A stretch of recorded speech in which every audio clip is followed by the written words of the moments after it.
Olá, привет, как дела? Tudo bem?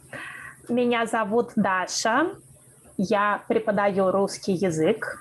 Meu nome é Dasha, eu sou professora de língua russa.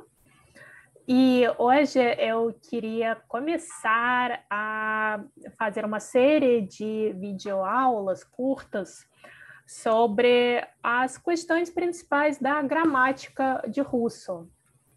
Eu, pessoalmente, gosto muito de dar aula de gramática porque eu acho que é um esqueleto da língua que, quando nós entendemos como funciona, é, na verdade, muito bonito, elegante, fácil e ajuda muito a aprender a falar corretamente e aprender porquê, né? Os porquês de por que falar assim, meu Deus do céu, que língua complicada esse russo. Não é, na verdade, tem seus pontos difíceis, mas tem muitas coisas que aprendendo direito vocês vão ver que não são tão difíceis assim. E o tema que eu escolhi para a primeira aula é uma visão geral sobre a questão de declinação em língua russa, que eu acho que todo mundo considera um tema difícil, né, normalmente, mas vocês vão perceber que, na realidade, não é tão complicado. Vamos lá? Vamos ver de que se trata? Então, primeiramente, o que é declinação? Para que serve? Declinação é a forma de marcar as funções sintáticas das palavras dentro de uma frase. Das palavras, quer dizer, dos substantivos, principalmente, mas também se aplica às outras categorias, né, das palavras, aos adjetivos, aos pronomes, aos numerais, entre outros. O que significa marcar as funções sintáticas dentro de uma frase? É marcar, né, explicar, né, para a pessoa que vai interpretar a determinada frase se a tal palavra é sujeito da frase, objeto direto, objeto indireto, ou exerce alguma outra função. Daqui a pouco eu vou escrever quais funções principais nós temos. Tudo bem. Então, russo usa essa ferramenta e em português isso existe? Para que serve? Como que nós fazemos aqui em português? Em português não existe declinação. Em português nós utilizamos outros meios para marcar isso. O contexto, a ordem das palavras na frase. Por exemplo, quando eu digo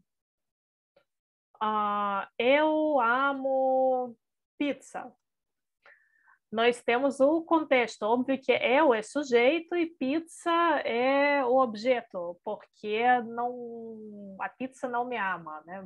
Ela não pode, né? Ela não tem esse poder. Também temos a ordem das palavras. Sujeito vem na frente do verbo eu, objeto direto vem depois. Eu amo pizza.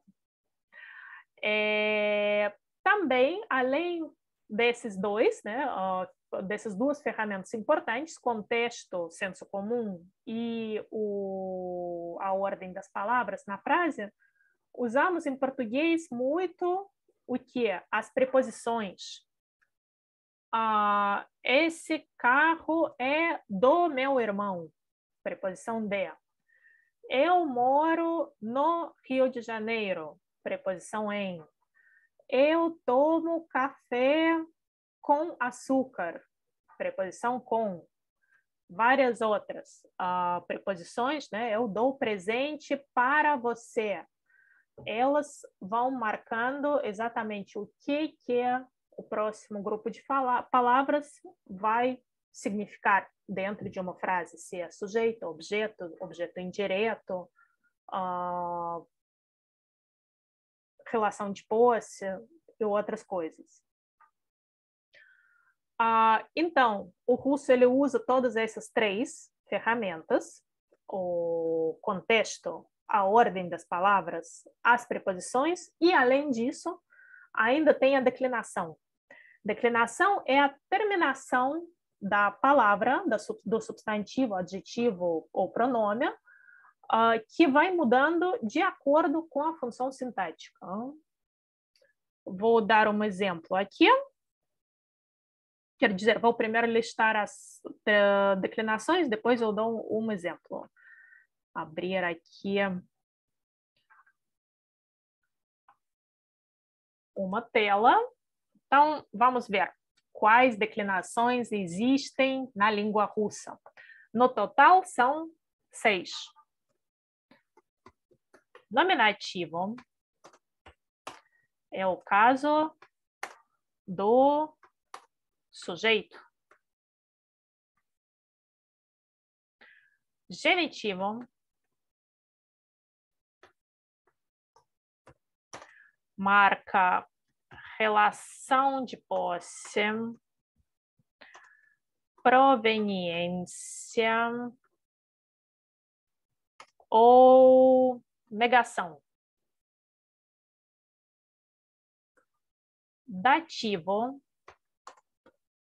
é o objeto indireto. Acusativo, objeto direto. E outra função dele importante é direção.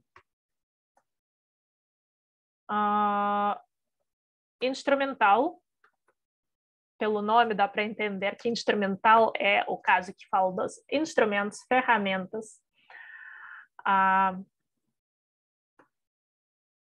com que algo está sendo feito. Tipo, eu escrevo com caneta. Я пишу ручкой. Em russo seria instrumental.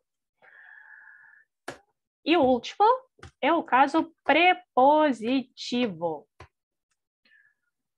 que marca local onde algo acontece ou está, e tem outro uso que seria o tema, assunto de alguma ação. São apenas 6 casos, não é nada tão super difícil, eu acho. Vale a pena também dizer que, por mais que o português hoje em dia não tenha declinação assim, né, aparente no sistema de gramática, o português ele é vindo do qual idioma? Do latino, da língua latina. E latim tinha declinação com basicamente mesmos casos. Também eram 6, só que em vez desse último prepositivo em latim era o caso vocativo, o caso de se dirigir a alguém. Mas os outros todos existiam. E por que os outros todos existiam e eram iguais ao russo? Porque tanto russo quanto português, espanhol, francês, latim, inglês, alemão e muitas outras línguas europeias, e não só, não apenas europeias, as línguas da Índia, do Irã também, por exemplo, fazem parte de um grupo de idiomas grande chamado Família de Línguas Indo-Europeias, que todas vêm do mesmo ancestral, uma língua falada há milênios atrás, que não existe registro nenhum, mas foi meio que reconstruída pela ciência, pela linguística, e se chama proto-indo-europeu. E por serem essas línguas modernas todas meio que relativas entre si mesmas, parentes, fazem parte da mesma família, o sistema de organizar a gramática é meio que semelhante, porque tudo veio da mesma raiz. Então, por mais que o português não tenha declinação, vocês estão vendo que eu consegui explicar a função, né, disso em poucas palavras. Basta eu falar, dativo, ele marca o objeto indireto. Se vocês conhecem um pouco a gramática de português, vocês já meio que entendem o que é objeto indireto. Instrumental, eu falo, é a ferramenta. Pronto, você já fez uma associação. Então quando eu, sei lá, bato um prego com um martelo, esse com martelo deve estar, nesse caso, instrumental, pois é uma ferramenta. Acho que não é tão difícil assim. Depois vocês me contam o que vocês acharam. Uma curiosidade, isso que eu falei, que português hoje em dia não tem declinação, mas veio de uma língua que tinha. Isso, nós temos o vestígio disso com num caso só. Olhem, os pronomes, uso de pronomes em português. Eu posso dizer eu, né? Eu seria nominativo, é sujeito. Eu amo, não sei o que eu amo. Eu amo o Rio de Janeiro. Depois eu posso falar, liga para mim, por favor. Esse para mim, o mim, seria como se fosse dativo do eu, né? Porque é o objeto indireto. É o eu na função de objeto indireto.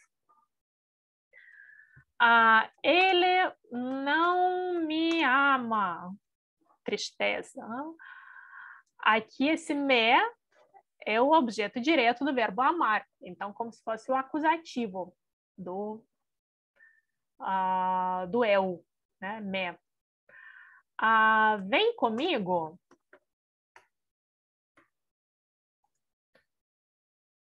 Isso seria instrumental do russo, porque o instrumental eu posso traduzir também como tudo que se usa com preposição com. Então, aqui esse comigo é como se fosse o uso de eu, no caso instrumental. Não existente hoje em dia em português, mas ficam os vestígios do que era antes no latim. Então, os substantivos, cada substantivo vai ter 6 formas, né, referente a cada caso desses em russo.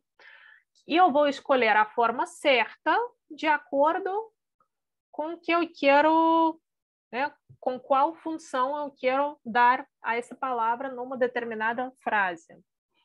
Nos comentários para esse vídeo, eu vou deixar um link para vocês acessarem uma tabela com todas as declinações, todas as palavras, uma tabela que vai ter 6 linhas, 6 declinações e algumas colunas que vão dar exemplo de palavras de gênero masculino, feminino, neutro e no plural, quais vão ser as terminações.